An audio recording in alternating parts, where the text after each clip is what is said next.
মুসলমানদেরকে আমেরিকা মারে, রাশিয়া মারে, চীন মারে, ভারত মারে, মিয়ানমার মারে, ইসরায়েল মারে, আর মুসলমান আসমানের দিকে দুই হাত তুলে আল্লাহর কাছে ফরিয়াদ জানায়, হে আল্লাহ আমাদেরকে রক্ষা করো, আমাদেরকে উদ্ধার করো। ভাই আপনারা আসলে আল্লাহকে কি মনে করেন?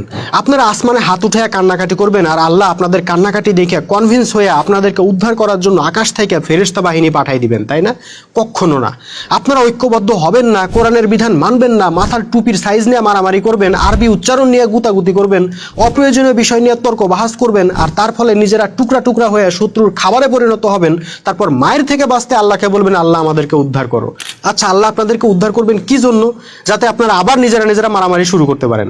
ভাই আপনাদের মুক্তির উপায় আল্লাহ পবিত্র কোরআনে দিয়েই রাখছেন। কোরআনের বিধানগুলো মানেন, ঐক্যবদ্ধ হন, আপনাদের গায়ে কেউ একটা টোকাও দিতে পারবে না, বরং আপনারাই পৃথিবীকে লিড দিবেন। আপনারা যদি সেই মোমেন জাতি হইতে পারেন তাহলে কান্নাকাটি করা লাগবে না ভাই। যখন প্রয়োজন হবে আল্লাহ নিজেই আসমান থেকে বাহিনী পাঠিয়ে আপনাদেরকে সাহায্য করবেন। মনে রাখতে হবে 1400 বছর আগে যে আল্লাহ ছিলেন এখনো তিনি আছেন। 1400 বছর আগে যে ফেরেশতারা মোমেনদেরকে সাহায্য করার জন্য বদর যুদ্ধে ছুটে আসছিল এখনো তারা আছে, শুধু সেই মোমেন জাতিটা নাই।